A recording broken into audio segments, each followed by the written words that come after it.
They moved me into the small room at the back of the house, the one meant for storage, and gave my bedroom, the room I had shared with my husband for 40 years, to my daughter-in-law's visiting mother. A cold prickle started at the base of my neck and traced a slow, icy path down my spine as my son Michael avoided my eyes. The space he gestured to smelled of mothballs and disuse, a place for things forgotten. I am Eleanor Vance, and I was 72 years old at the time. I looked at the boxes of my life stacked against one wall, the faint outline of my wedding portrait visible through a tear in the cardboard, and I let them.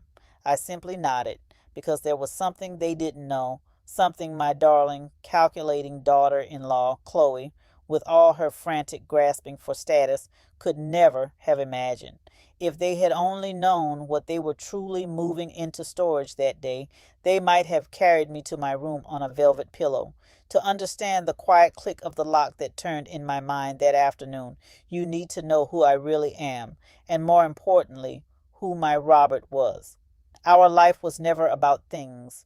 It was about ideas, about quiet afternoons, about the weight of a well-loved book in your hands. I met Robert in the university library where I worked. I was a cataloger, finding order in the sprawling thoughts of humanity, and he was a history professor, a man who saw the past not as a collection of dates, but as a series of conversations. He was tall and stooped slightly, as if listening to whispers from a century ago. He had a constellation of chalk dust permanently embedded in the cuffs of his tweed jackets, and a smile that made the cavernous silence of the reading room feel like a warm, sunlit kitchen. We married a year later. Our home was a small bungalow a few blocks from campus, a house where the porch steps had been repaired so many times each one was a different shade of weathered gray. It was filled with books, the scent of old paper and cedar, and the low hum of Robert's thoughts. He wasn't a man concerned with wealth. His professor's salary was modest, and we lived within its gentle constraints. We drove the same car for 15 years, a sturdy sedan with a personality of its own. My wardrobe consisted of simple, well-made pieces I'd owned for decades, like the charcoal gray sheath dress I wore to every university function. We packed our own lunches.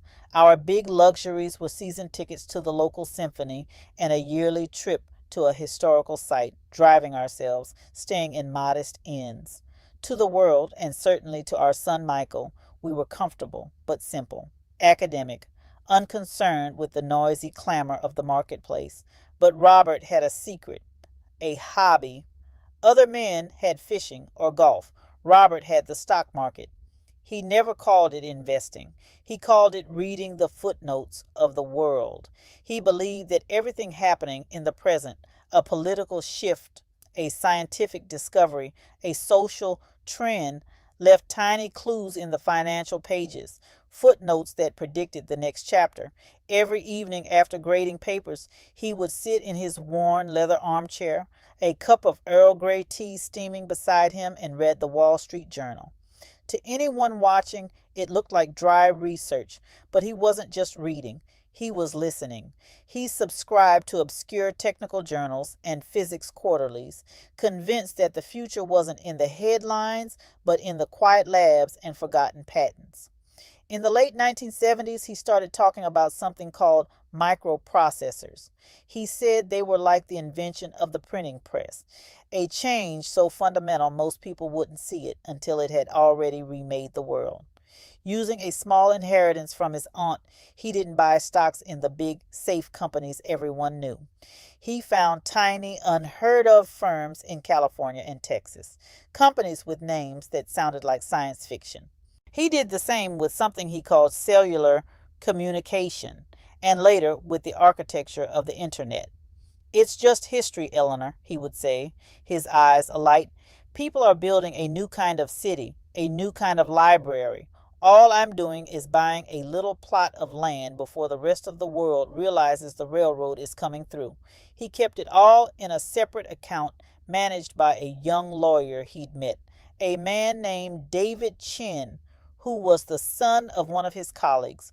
Robert trusted him because, as he said, David understands the difference between a number and its meaning.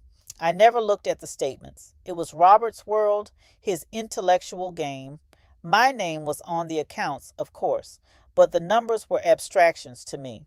Our life was here, in the house with the mismatched porch steps, with the scent of baking bread and old books. The money, whatever it was, felt as distant as the historical events Robert studied. It was a footnote in the story of our life together. When Michael was born, our world, already full, overflowed. He was a bright, happy child with Robert's curious eyes and my quiet nature. I remember one summer afternoon, he must have been about 6, we were sitting on the back porch shelling peas. He held a pea pod up to the light, his small face scrunched in concentration. "Mama," he asked, his voice serious, "do peas know they're going to be soup?" Robert, who was reading nearby, lowered his book. He didn't laugh. He looked at Michael with profound respect. "That, my boy," he said, "is the beginning of all philosophy." That was our life, a world where a child's question about a pea was given the weight of Socratic inquiry. We didn't give Michael everything he wanted, but we gave him everything we had, our time, our attention, our unwavering belief in his goodness. We read to him every night, took him on our historical trips, and taught him that the value of a thing had nothing to do with its price. The change began slowly, almost imperceptibly. It started when Michael went to college. He'd chosen a large, prestigious business school on the East Coast, a world away from our quiet university town.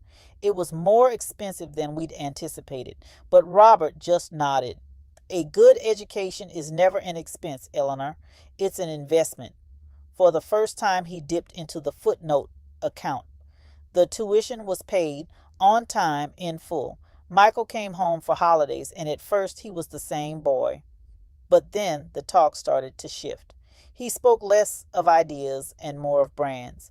He'd look at our sturdy sedan with a faint, apologetic smile. He'd mention his roommate's father's yacht, the ski trips to Aspen, the spring breaks in Europe. A subtle shame began to creep into his voice when he talked about his home, his background.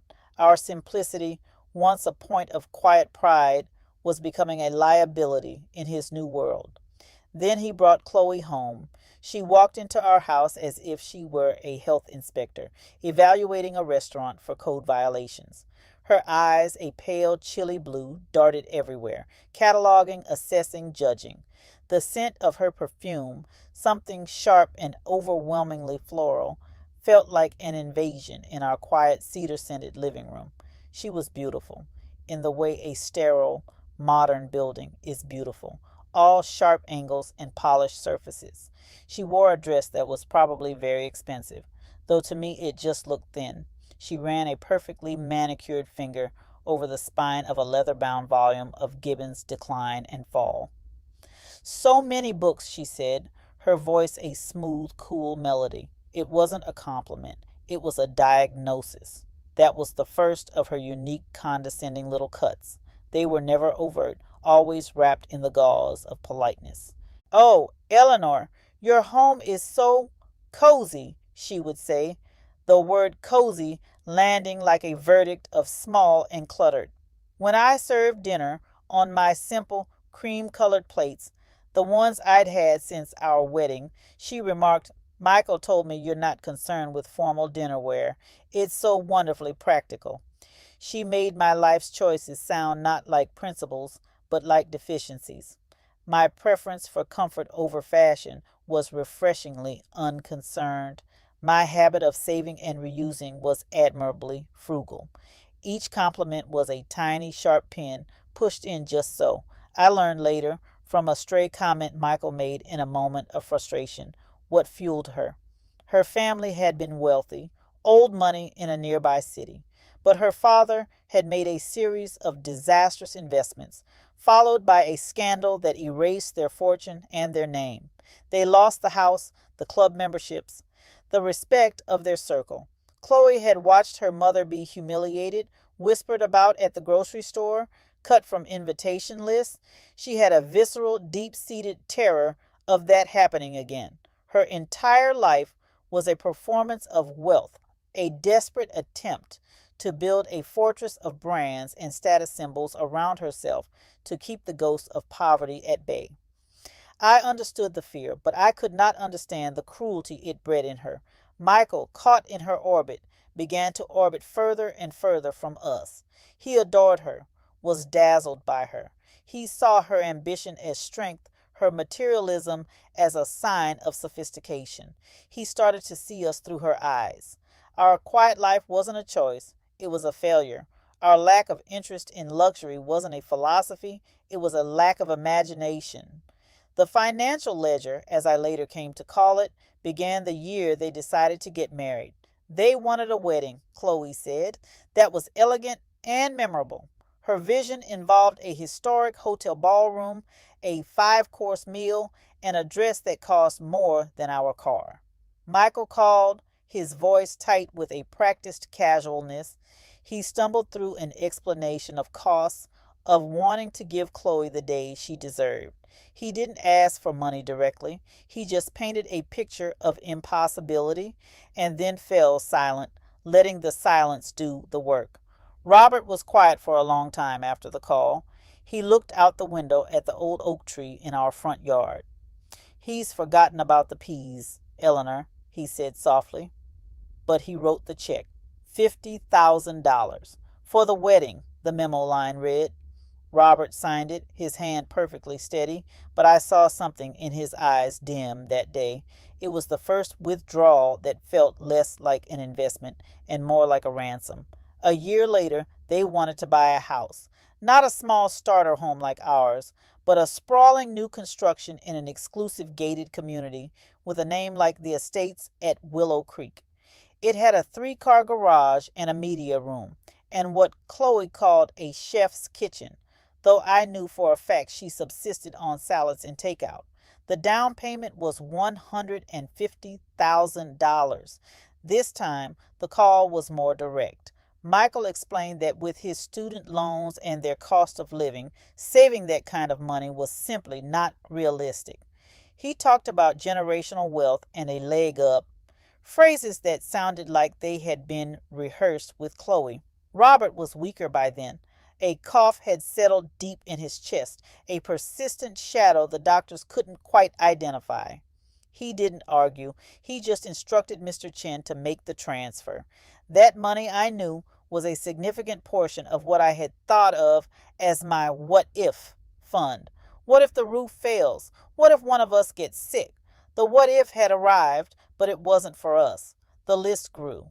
There was $20,000 for a new car when Chloe decided her current luxury SUV was last year's model. $10,000 to furnish the guest room because, as she put it, we needed to be presentable for entertaining. There were the loans that were never meant to be repaid, for vacations, for club memberships, for designer clothes. Each request was a fresh erosion, chipping away not at our finances. Robert's footnotes, it turned out, had grown into entire volumes, but at our family. Michael called less and less. When he did, it was always with the preamble of a problem that only money could solve. The final item on the ledger was the most painful. Michael had an opportunity, he said, to become a partner in a small boutique firm. It required a capital investment of $250,000. It was, he promised the last time.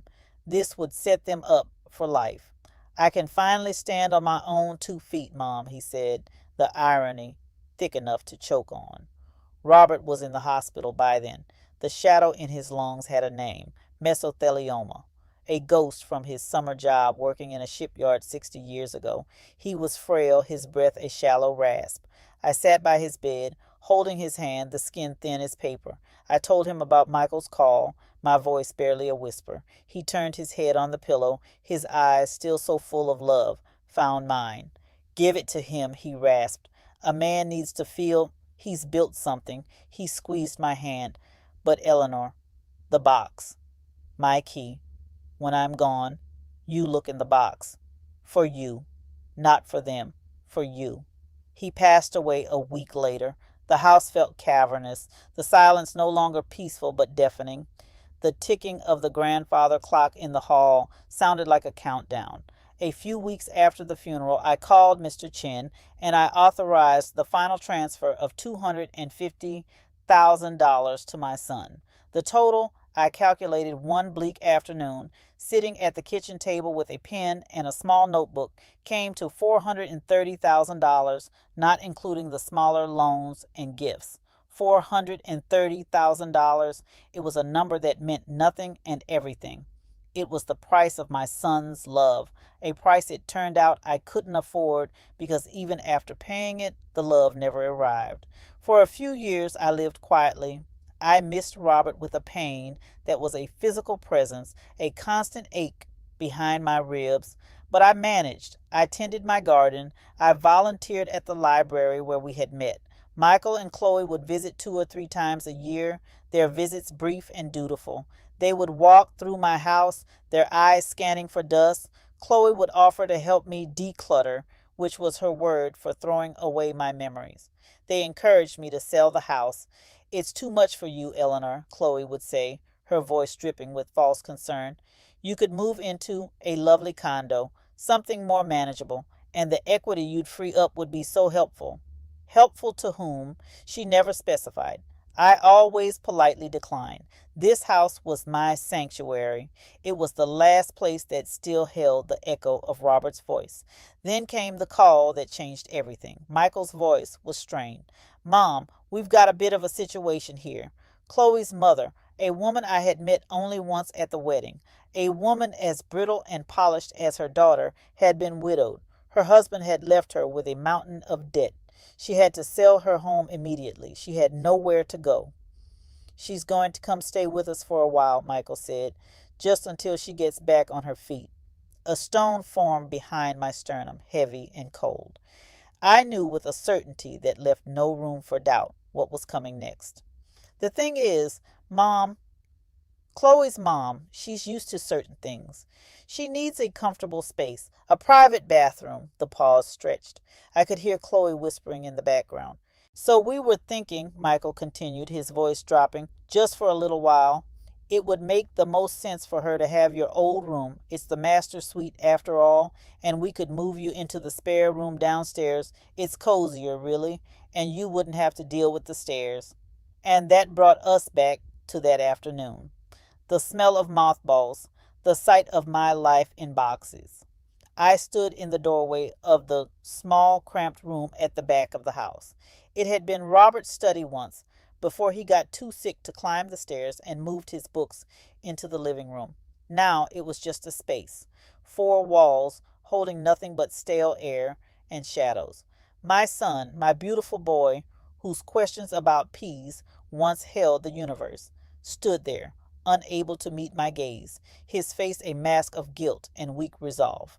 Chloe was upstairs, directing the placement of her mother's things in my room, the sound of her cheerful, commanding voice echoing down the hall. "It's just temporary, Mom," Michael mumbled, shuffling his feet. I looked at him. I really looked at him. The man he had become. The ambition in him had curdled into a kind of desperate weakness. He wasn't a villain. He was just a coward. And in that moment, the grief that had been my constant companion since Robert's death receded. It was replaced by something else, something cold and clear and hard as diamond. It was the quiet click of a lock turning, the finality of it. I walked into the small room and set my purse down on a dusty end table. "It's fine, Michael," I said, my voice even. "You do what you need to do." He looked relieved, a wave of gratitude washing over his face that was more insulting than the request itself. He fled, eager to escape the messy reality of his own choices. I stood there for a long time, listening to the sounds of my life being rearranged upstairs. I could hear Chloe laughing. I ran a hand along the dusty windowsill. Temporary. I knew that was a lie. This was permanent. This was my new place in their lives. I was no longer the matriarch, the mother, the keeper of the family's heart. I was a piece of old furniture to be stored in a back room where I wouldn't be in the way. Then I remembered Robert's last words. The box, my key, for you. For 2 years I had left it untouched. It was a heavy, dark-stained oak box that sat on the top shelf of the hall closet behind the winter blankets. The grief was too raw. Opening it felt like a final goodbye I wasn't ready to say. But now it wasn't about grief. It was about something else. It was about survival. I pulled a chair into the hall, my movements slow and deliberate. I climbed up, my knees protesting, and reached behind the stack of blankets. My fingers brushed against the cool, familiar wood. I lifted it down. It was heavier than I remembered. I took it not to my new cramped room, but to the kitchen table, the heart of the home that was still, for now, mine. The key was exactly where Robert had told me it would be, taped to the underside of the drawer in his bedside table, a table now presumably holding a lamp belonging to Chloe's mother. I had retrieved it that morning before they arrived, a small act of foresight. My hand trembled as I inserted the key into the old brass lock. It turned with a satisfying, solid thunk. I lifted the lid. The first thing I saw was not a stack of papers, but a letter. My name was on the front, in Robert's familiar scholarly script.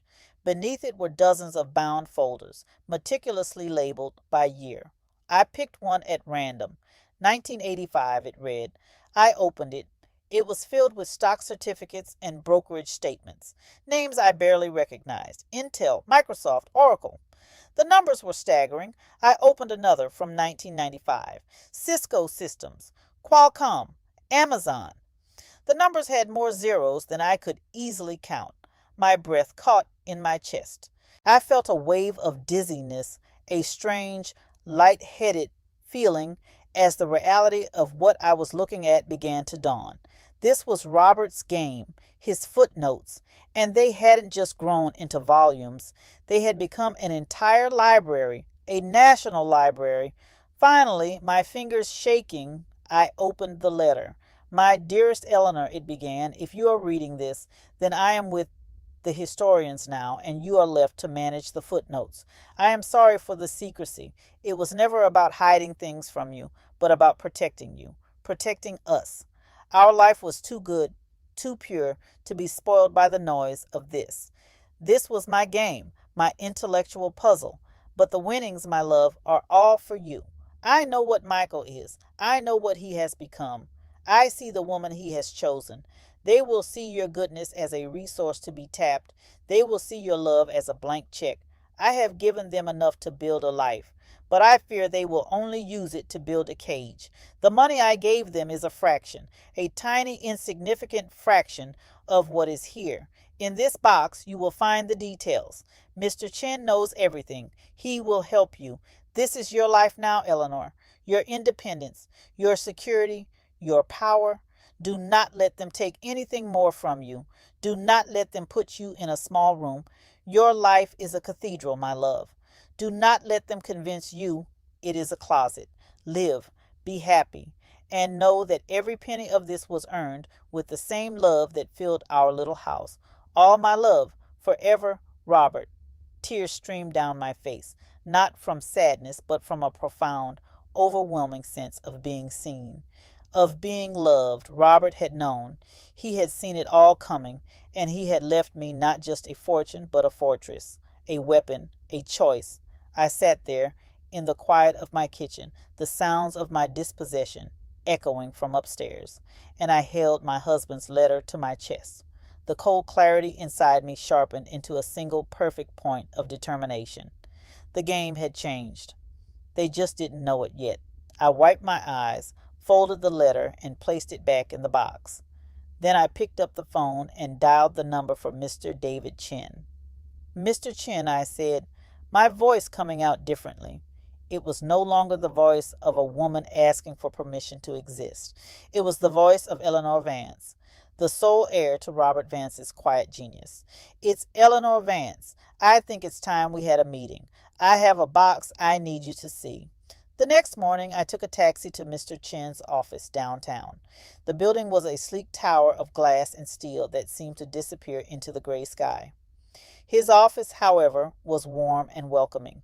It smelled of old leather, good coffee, and paper. thousands and thousands of pages of paper, bound in neat, uniform rows that lined the walls from floor to ceiling. It reminded me of a more organized version of Robert's study. Mr. Chin was younger than I expected, with kind eyes behind stylish dark-rimmed glasses. He had a calm, measured way of speaking that immediately put me at ease. He had been expecting my call, he said. Robert had left instructions. He greeted me not as a confused old woman, but as a client, a partner. He called me Mrs. Vance. The respect in his voice was like a balm on a raw wound. I placed the oak box on his vast, polished mahogany desk. The sound it made was solid, definitive. He didn't open it right away. He looked at me, his expression gentle. Robert was very proud of you, Mrs. Vance. He told me you were the wisest person he ever knew. He said you understood the value of things that couldn't be counted. A lump formed in my throat, but I pushed it down. This was not the time for tears. This was the time for action. He also told me you understood the things that could be counted, I replied, my voice steady. A small smile touched his lips. That I do. He opened the box, and for the next hour he walked me through the empire Robert had built in secret. He spread the folders across his desk. The numbers were dizzying, astronomical. They were numbers I associated with corporations, with governments, not with a history professor in a tweed jacket. As he explained the portfolios, the trusts, the real estate holdings, Robert had also apparently bought up small commercial properties near university campuses all over the country. The world began to tilt on its axis. In round numbers, Mrs. Vance, Mr. Chin said, finally leaning back in his chair and looking at me over the top of his glasses, the total value of the estate after all taxes and disbursements is a little over $94 million. $94 million. The number just hung in the air. I gripped the arms of the leather chair, my fingers going white. I felt the floor drop out from under me. All those years of saving grocery coupons, of mending Robert's socks, of turning down the thermostat to save a few dollars. All the while, this mountain of gold was sitting in an account with my name on it. I thought of the $430,000 I had given Michael and Chloe. It was, as Robert had said, a fraction, a rounding error. The thought should have made me laugh, but it didn't. It made a cold fury begin to smolder deep inside me. They had made me feel poor, inadequate, a burden. They had taken my husband's room, my memories, my dignity, for what amounted to pocket change. Mr. Chin seemed to sense the storm gathering inside me. Robert set it up this way for a reason, he said softly. He created a series of trusts. The primary one, the Vance Family Trust, is ironclad. You are the sole trustee and the sole beneficiary. You have absolute control. No one can touch it. No one can challenge it. He paused, then added, he also left a detailed record of the financial gifts made to your son and his wife. He slid a thin folder across the desk. There it was. My sad little ledger, but this time printed on official letterhead with dates, transfer records, and account numbers. What do you want to do, Mrs. Vance? He asked. I looked at the folder, at the cold, hard facts of my own generosity being used as a weapon against me, and I knew exactly what I wanted to do. First, I said, my voice low and clear, I want to secure my home. I want the locks changed today. Second, I want to open a new set of accounts in my name only, and I want the majority of the liquid assets transferred into them immediately. Third, I want you to draw up a formal document, a repayment schedule for the $430,000 in loans my son has taken, with interest, standard market rate. Mr. Chin didn't flinch. He simply nodded, taking notes. And the house, he asked. The title is in both your and Robert's names. It's my house, I said, the words feeling solid and true in my mouth for the first time in a long time. And I intend to keep it. Very good, he said. He then looked at me, a flicker of something personal in his eyes. My own grandmother, she lived in a tiny apartment her whole life. She used to save butter wrappers to grease her baking pans. After she passed, we found out she'd owned the whole apartment building for 30 years. She just never wanted to be the landlady. She just wanted to be Mrs. Kim. Some people, their wealth is on the inside. He cleared his throat, his professional demeanor snapping back into place. I'll have a locksmith at your house by 3 o'clock. I left his office feeling lighter than I had in years. The city air, usually thick with exhaust fumes, smelled of rain and possibility. For the first time, I didn't just walk through the city. I felt like I owned a piece of it. On the way home, I asked the taxi to stop in front of a small, elegant boutique I had passed 1,000 times but never dared to enter. I went inside. A saleswoman with a practiced, dismissive smile approached me, her eyes flicking over my simple coat and worn canvas tote bag. Can I help you? She asked, her tone suggesting she doubted it. I saw a scarf, a beautiful silk scarf in shades of deep blue and silver, like a twilight sky. It was draped over a mannequin. I'd like that one, I said. She named a price that, a day ago, would have made me gasp. Today, I just nodded. I paid with the new debit card Mr. Chen had arranged for me. It was a simple, temporary card, but it felt like a scepter in my hand. I walked out of the store with the scarf knotted around my neck, the silk cool and smooth against my skin. It was a small thing, a foolish thing, perhaps, but it wasn't about the scarf. It was about the choice. It was my first small victory. When I got home, Chloe's mother's car, a gleaming new Lexus, was parked in the driveway. The house was quiet. I walked through the downstairs, my house, and it already felt alien.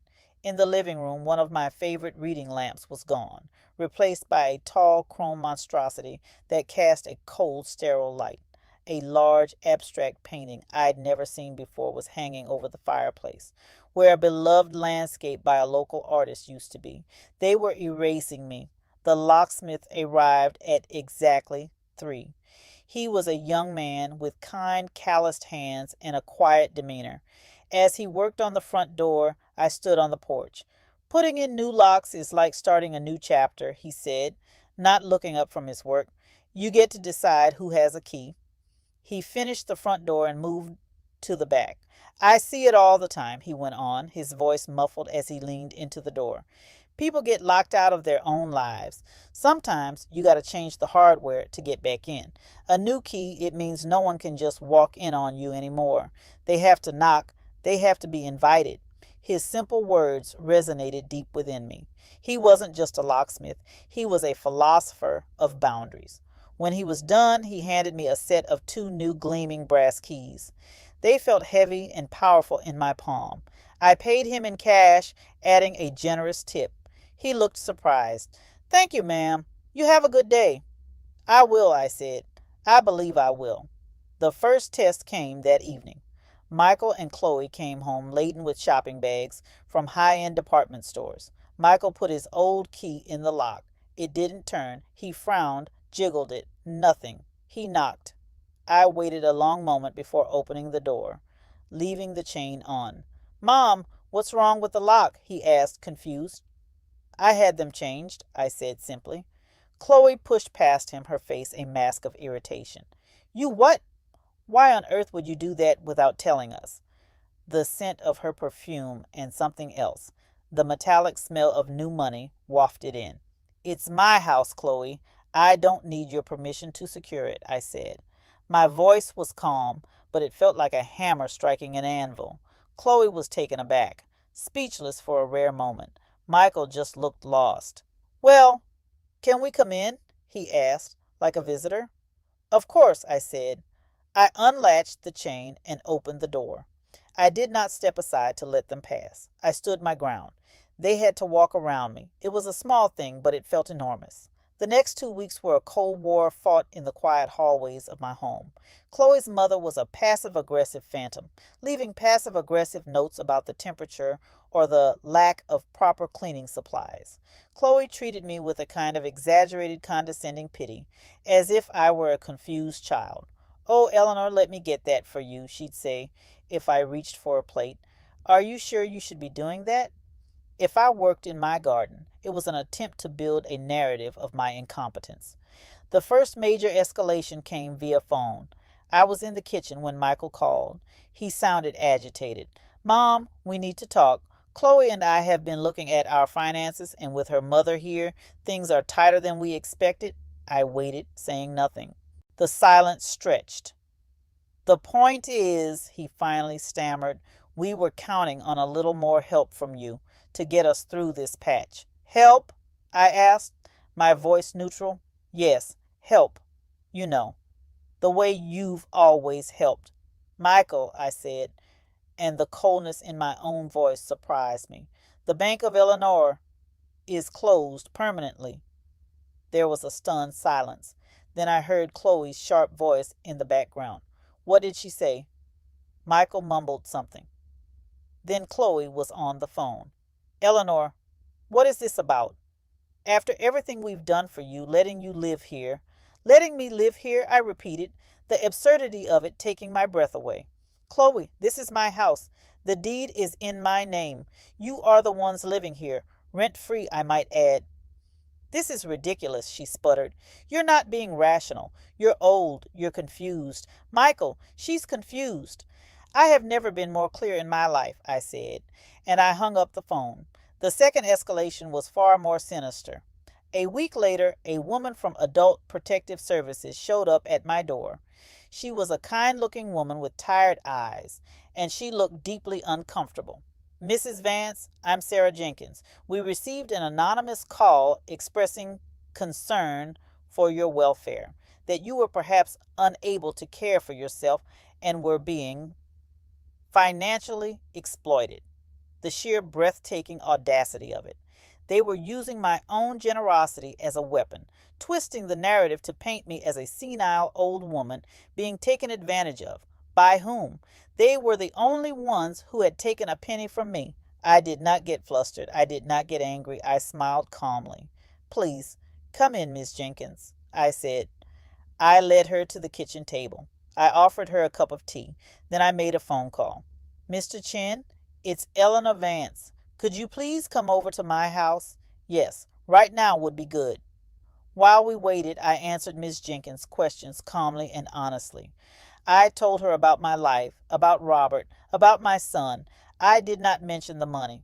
When Mr. Chen arrived, briefcase in hand, the entire dynamic of the room shifted. He introduced himself, and with my permission, he laid out the truth. He showed her the trust documents. He showed her the bank statements. He showed her the official notarized record of the loans to Michael and Chloe. He showed her the source of the anonymous call, which his office had traced back to a burner phone purchased at a convenience store near Chloe's favorite salon. Miss Jenkins' face went from concern to apologetic to furious. She looked at the documents, then at me. Mrs. Vance, she said, her voice shaking with anger, I am so sorry. This is a gross misuse of our services. This is a malicious report. What they have done is not only morally reprehensible, it may actually be illegal. She gathered her things, her face set like stone. You will not be hearing from our office again, except with a formal apology, and I will be filing a report on this incident. After she left, Mr. Chen and I sat in silence for a moment. They have declared war, Mrs. Vance, he said quietly. I know, I replied, and they have chosen the battlefield. A few days later, the invitation arrived. It was thick, cream-colored cardstock embossed with silver lettering. Chloe's parents were celebrating their 40th wedding anniversary, and Chloe and Michael were hosting a lavish party in their honor at Le Ciel, the most expensive and exclusive restaurant in the city, a place where a single plate of food cost more than my weekly grocery budget used to be. My name was on the invitation, but I knew it was a command performance. I was meant to attend, sit in a corner, be the quiet, slightly embarrassing poor relation, a prop in their play of magnanimity. I think I'll go, I said to Mr. Chen over the phone. Are you sure? He asked, a note of concern in his voice. Oh, yes, I said, looking at the invitation. The restaurant smelled of money and desperation, I imagined. I wouldn't miss it for the world. In fact, I believe I'll be paying for it. The week before, the party was the hardest. The quiet of the house became a heavy, suffocating blanket. Every creak of the floorboards, every sigh of the wind outside seemed to echo with the ghost of what my family had been. One evening I found myself in Robert's study, my small, cramped room, running my hand over the empty shelves where his books used to be.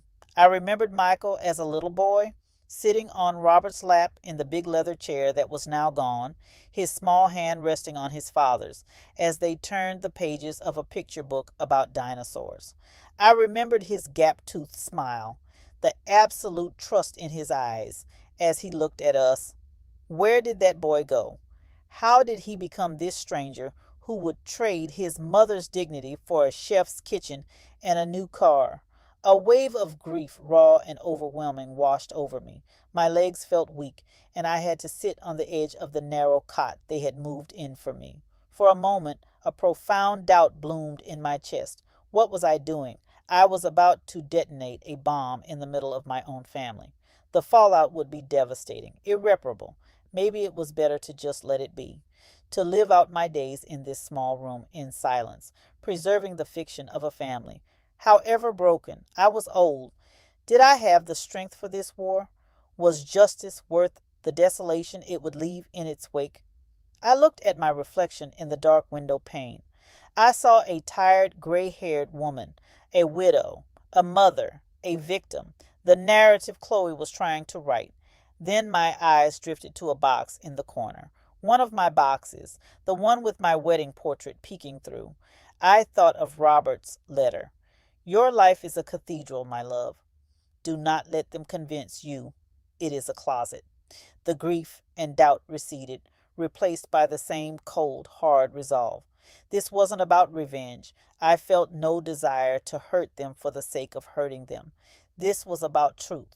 It was about honoring Robert. It was about reclaiming the cathedral of my own life. I would not let them turn it into a storage closet. I would not let them win. I stood up, my back straight. I walked to my closet and looked at my clothes. The choice was simple. I would wear the charcoal gray sheath dress I'd owned for 30 years. And around my neck I would wear the silk scarf that smelled of my first taste of freedom. I took the keys to the house from my purse. The brass felt cool and solid. I would not fail. I would not falter. I owed it to Robert. I owed it to the woman in the reflection. I owed it to myself. The night of the party, I took a taxi to Le Ciel. The restaurant was on the top floor of the city's tallest skyscraper, a glass box suspended in the night sky. The air inside smelled exactly as I had imagined, a thick, cloying blend of expensive perfume, seared scallops, and the clean, crisp scent of new money. The room was a symphony of muted grays and shimmering metallics, with floor-to-ceiling windows that displayed the city's glittering lights like a carpet of scattered jewels. The guests were a parade of carefully curated success. The men in tailored suits, the women in shimmering gowns of silk and sequins. Their laughter was loud but brittle. Chloe was in her element, a queen holding court. She wore a backless gown of silver sequins that clung to her like a second skin. A cascade of diamonds glittered at her throat. She moved through the room with a practiced grace, her hand on Michael's arm. Michael looked less comfortable. His suit was expensive, but he wore it like a costume. His smile was tight, his eyes constantly scanning the room as if checking for approval. When Chloe saw me, her smile faltered for a fraction of a second. Her eyes flickered over my simple gray dress, my old but sturdy handbag, my sensible shoes. It was a look of pure, unadulterated pity mixed with irritation. She glided over, Michael trailing in her wake. Eleanor, she said, her voice a little too loud, a little too bright. She kissed the air beside my cheek. I'm so glad you could make it. You look comfortable. There it was, the specific condescending cut. She tried to steer me toward a small isolated table near the service entrance. Why don't you sit here? You'll be out of the main thoroughfare. You can just relax and enjoy the view. No, thank you, Chloe, I said, my voice quiet but firm. I'd prefer to stand for a bit. I gently removed her hand from my arm. I walked past her toward the center of the room and found a spot near the windows. where I could watch the proceedings. I was a ghost at their feast, a specter of a simpler, truer world they had tried so hard to bury. They ignored me, hoping I would fade into the background, and for a while I let them. The moment came after the main course. Michael tapped a glass for attention. The room quieted. He and Chloe stood at the front beaming. It was time for the toast. I just want to thank you all for coming, Michael began, his voice shaky. It means the world to us to be able to celebrate Chloe's wonderful parents, Bill and Carol, on their 40th anniversary. He went on, speaking of their generosity, their example. Then Chloe took over. When Michael and I started our lives together, she said, her voice smooth as cream, we had so little. But we had a dream of a beautiful life, a life of meaning and success. And we are so grateful to our family who supported that dream. She looked out at the crowd, her eyes shining. It just goes to show that with hard work and the support of people who believe in you, anything is possible. The hypocrisy was so thick I could taste it. My hand, resting on my purse, tightened. This was the moment. As the polite applause began to swell, I took a step forward. That's a beautiful sentiment, Chloe, I said. My voice wasn't loud, but it cut through the chatter like a shard of glass. The room fell silent. Every head turned toward me. Chloe's face froze. The smile plastered on. Michael's face drained of all color. Eleanor, Chloe said through gritted teeth, perhaps we can talk after the toast. I think now is the perfect time, I said, taking another step forward. I was no longer in the shadows. I was in the center of the room, the spotlight of 100 pairs of eyes on me. My voice when I spoke again was different. It was the voice I had found in Mr. Chen's office, the voice of a woman who knew her own worth. It was calm, it was measured, it was unbreakable. Chloe, you said you and Michael started with so little. Is that true? I asked a genuine question. She was thrown. Well, yes, I mean relatively speaking. Relatively speaking, I repeated softly. Let's speak specifically. You also mentioned the support of family. I was wondering if you could tell me how much that support was worth. A wave of confusion rippled through the room. Michael looked like he was going to be sick. Mom, please, he whispered, a desperate plea. Chloe, I pressed. My eyes locked on hers. Can you put a number on it? This is a room full of business people. I'm sure they understand numbers. Chloe's face was a storm of conflicting emotions. Rage, embarrassment, panic. I don't know what you mean. This is hardly the time or place. Oh, I think it's the perfect place, I said. Let me help you. The wedding, a lovely affair.